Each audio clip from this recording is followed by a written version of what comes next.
Master साहब बड़ा अच्छा संकेत देत बाटे। नई नई एक ठे तर्ज हो, इसमें बड़ा डीजे पर ऑर्केस्ट्रा में धूम मचौले बा। अरे वाह कहले बा कैसे,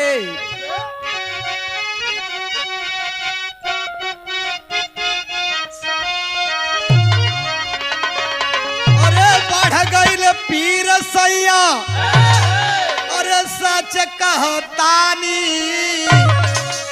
अरे बढ़ गईल पीर सैया सच कहतानी, अरे जैसे चूहे महुआ राजा चूहे मर जवानी।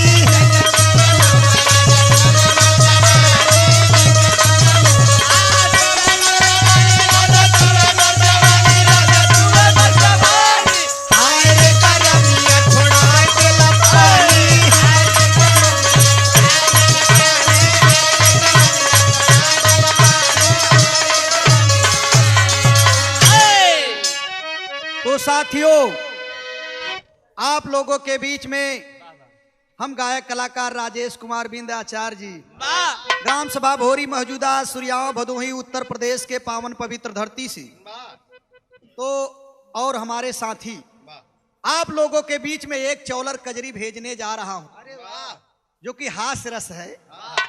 एक निरहू किसान की कहानी है। कैसे है मास्टर, तई सटेरी बजा के आओ।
कजरिया माना मोर कहनवा हो भोजनवा निक बनऊ तू चिरई।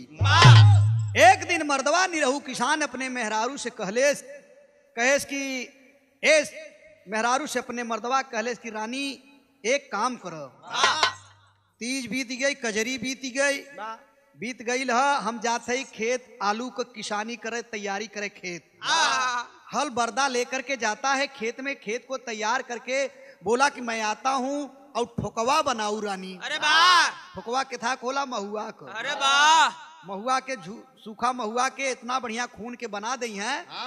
रोटी की नहीं ऐसा कोचा की नहीं बनाई है, बड़ा मीठा वाला, बड़ा नीक लागेला। ऊ ठोकवा कहे ऐसा बनाऊ रानी, ठोकवा बराबर आटे, रचकऊ न कम न बेसी, बढ़िया से बनाऊ। हम आवत ही हर बरदा लेकर के आवत है, तैयार करके बनाए रहे खाए के बाद।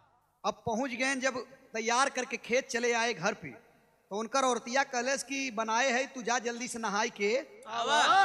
यह जब कहले बात तो शेर का भाव लगल।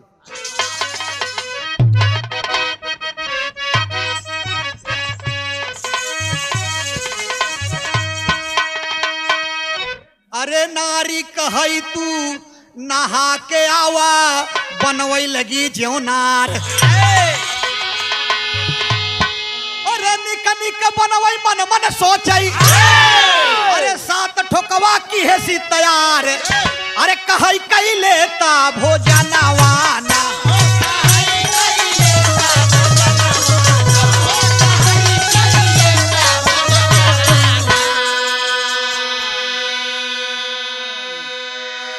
नारी कहे तू नहा के आवा बनवई लगी जेवनार निक निक बनवई मन मन सोचे सात ठोकवा केस तैयार कहे कई लेता भोजनवा।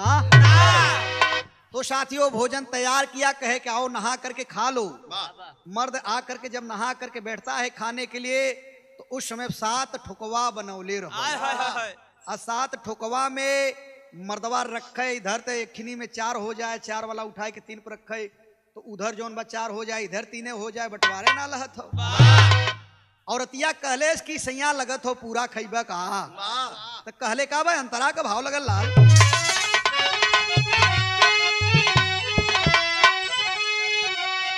अरे नगद देखी जाया जिन खाई और निरखई आधा दाया लगाई हो निरखई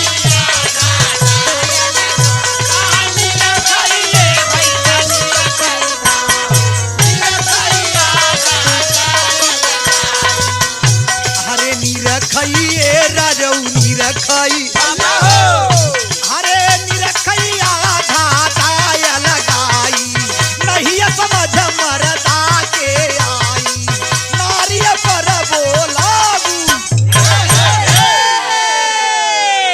नगद देख जाए जिन खाई निरखई आधा दया लगाई नहीं समझ मर्दा के आई नारी पर बोला गुस्साई। ए बाबू औरतिया के ऊपर गुस्साई के कैसन बनाए है कि हमार बंटवारा लहते ना हो, एक ठीनी में 4 होत हो, 4 वाला उठा के 3 में करते तू 4 हो जात हो, ही 3 हो, समझा में ना आवत हो तो भैल का टेरी का भाव लगल लाल।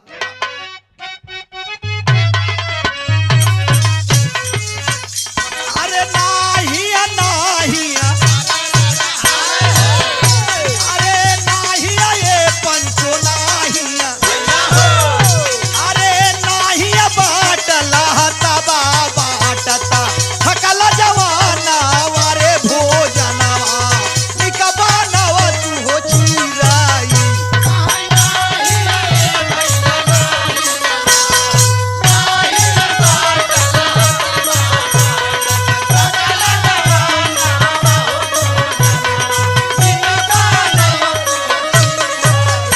अरे नाहिया ये रजऊ नाहिया अरे नाहिया बाट लहता बाटता थकल जवाना वारे भोजनवा निकबा नव तू हो चीराई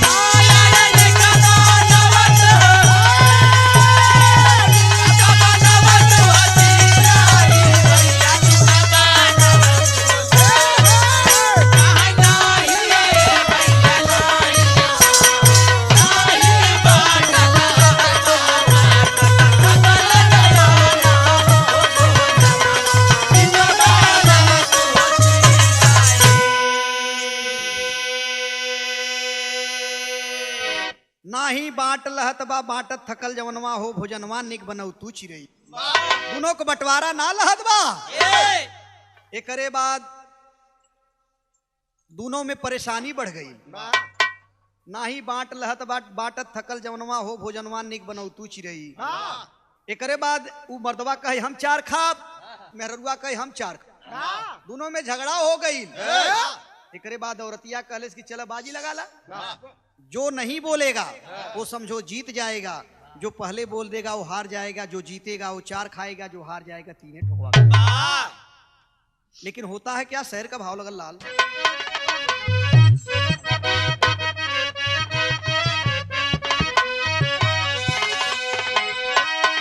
अरे बहुत हुआ है रान नारी कहई बाजी ल तू लगाई।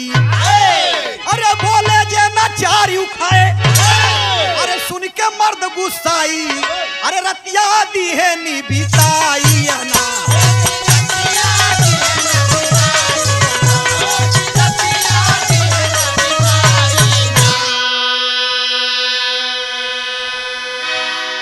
बहुत हुआ हैरान नारी कहई बाजी ले तू लगाई। बोले जे न चार उखाए सुन के मर्द गुस्साई रतिया दिहन बिताई ना। एक ही चारपाई पर निरहू निरहू बहु घरवा में अंदर से केवाड़ी दे के सूत गई लेन। अब सवेर 8 बज गई। गांव के लोग अपन बाहर भीतर के लिए जब निकले लगलन सोचलन कि अरे निरहुआ बहु भोरहिया मुठ के बटोरत रहल, लेकिन आज पता ना चला था। गैन केवाड़ी कैसे बोलन का ए निरहू। निरहू सोचलन कि अगर हम बोलब तो एक ठोकवा कम हो जाए। कहा ए पुरबहिया कहे हमहू बोलब तो एक ठोकवा कम हो जाए। बाजी लगा बजे बोल दे हार जाए। तीनों मिली। हाँ तेकरे बाद गांव वाले मिल के एक विश्वकर्मा जी के बोलौलन बढ़ई। भइल का अंतरा का भाव लगल लाल।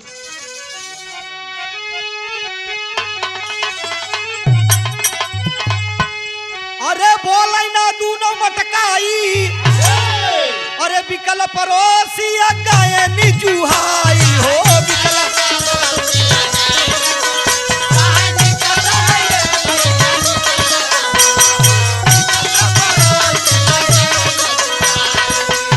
अरे बिकल है भैया बिकला, अरे बिकल परोसी गायनी जुहाई बोलवा के बढ़ई लई आई बिलकुल दूनऊ के वाड़े अल।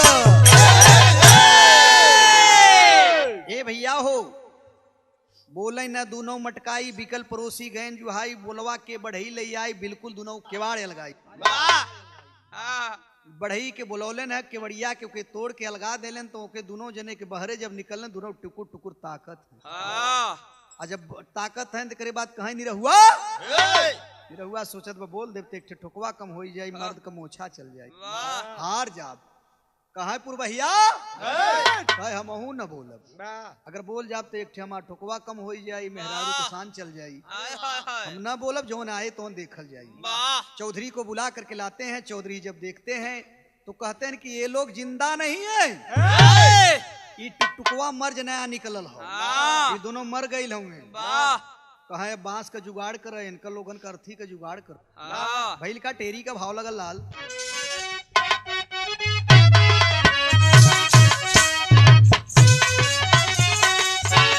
अरे बैठनी बैठनी अरे बैठनी कहीं चौधरी मरी गए दूनऊ जाना वारे भोजनवा निकबा नवा तू हो चिराई।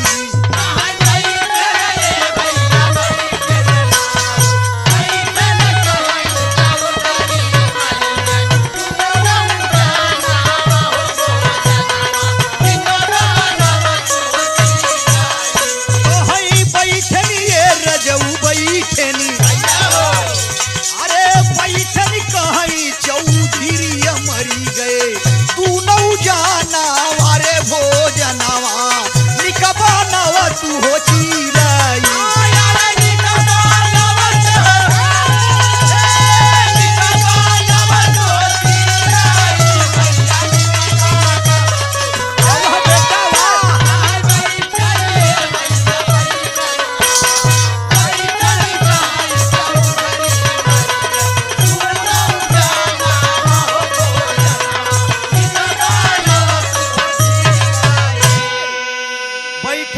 चौधरी मर गए दूनौ जनवा हो भोजनवा निक बनौ तू चिरई।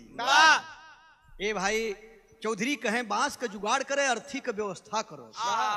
अब दोनों जने के चौधरी मिल के एक कहे का करे दूठे बांस लहईबा एक पर जुगाड़ कर दे दोनों के। निरहू निरहू वो के एक ठेनी पे बांध है और एक चिता पर चल के वहां घाटे पर फूक दिहल जाई।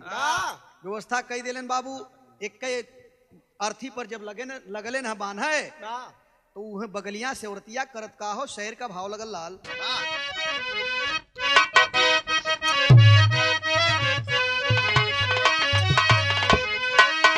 अरे लगे दुनौ के अर्थी पर बाधई बगल से खोदई नारी। अरे लखी लखी घिउरई हम ना बोलब अब चितवा ऊपर दी है नी ओलारी। अरे भभकिया तुरत या गिनिया ना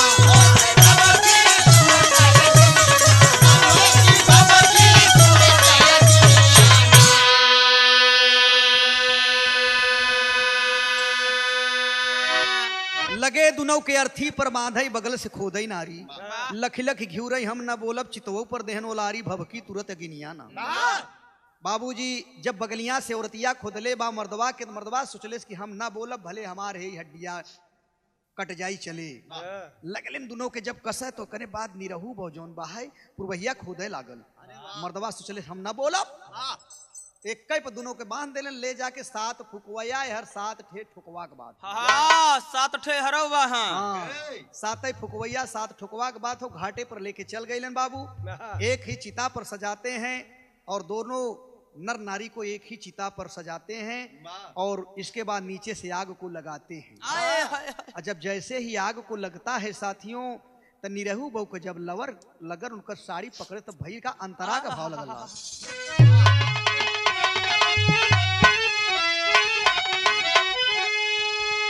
अरे लवर लगी पकड़ सी जब सारी अरे ले चारऊ तई खो कह नारी हो ले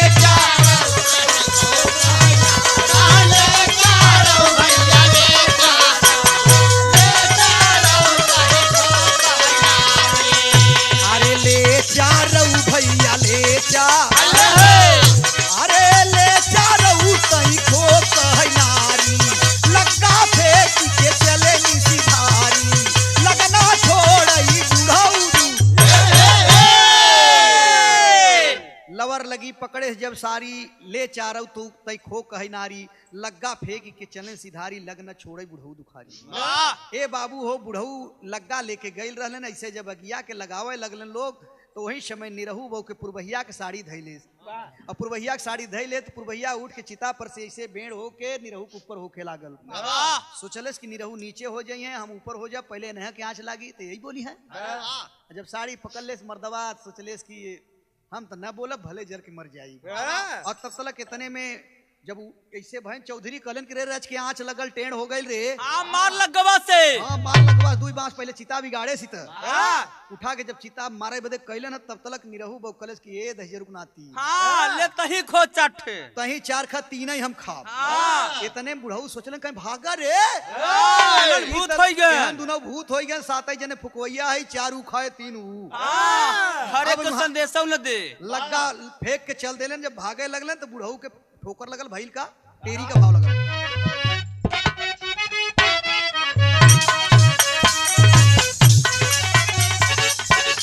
हरे लागल लागल हरे लागल ये भैया लागल अरे लागल पाँव में ठोकर बूढ़ा गिराला वही छाना वारे भोजनवा निकबा नवा तू हो चीरई।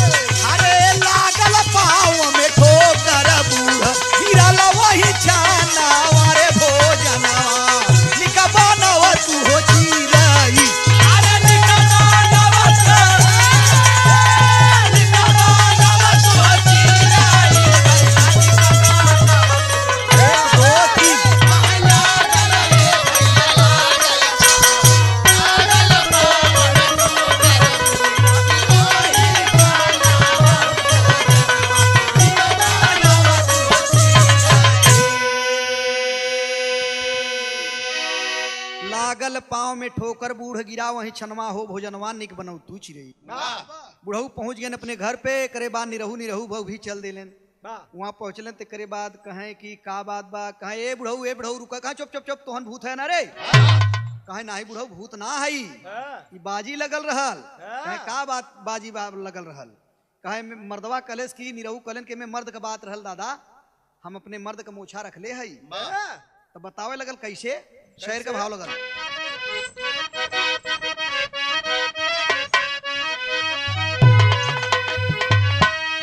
अरे पहुंच गए जब दुनऊ परानी बुढ़ऊ ना मुख से बोले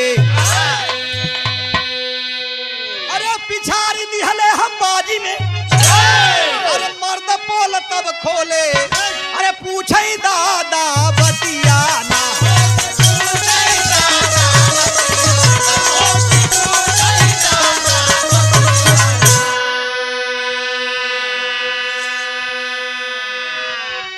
गए जब दुनौ प्राणी बुढ़ऊ ना मुख से बोले, पिछाड़ दिहले हम बाजी में मर्द पोल तब खोले, पूछे दादा बतिया ना। मर्दवा कलेस के हम पिछाड़ देली, दादा हम जीत गईली, हमार मूछा शान रह गई। तकरे बाद दादा कलन का बात हो, कहीं ठुकवा के बात रह, साथ ठिपोले बा ओके बराबर ना होत हो। दादा कलन के ले आओ, महकल तो ना होई, 3.5 कर दे। अरे आधा आधा कर ला, का दिक्कत हो, बराबर है खाला। काऊ लकड़ी के चीज हो, कारा मंगा के काटे के पड़ी, हथवे से फट जाई। दादाजी जब इतना कहले ना, तब भैल का अंतरा का भाव लगल लाल।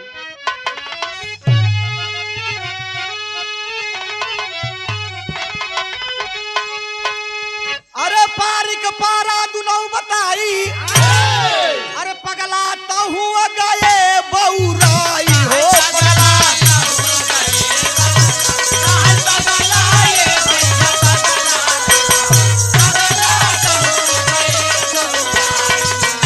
अरे पगला ये रजऊ पगला, अरे पगला तहु गए बौराई, पठता बिन पढ़े पढ़ाई, पहुंचनी आधा दिहे नियल। पगला तहु गए बौराई, पारिक पारा दुनो बताई, पगला तहु गए बौराई, पछताता बिन पढ़े पढ़ाई, पहुंचे नहीं आधा दिहे ने लगा। अरे वाह 3.5 कर दिए, दोनों का झगड़ा समाप्त हो गया। अंतिम में कवि घराने का परिचय मिलता है।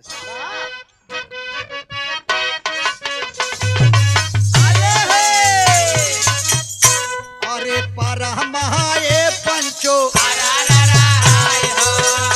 अरे परमहाए बाबू,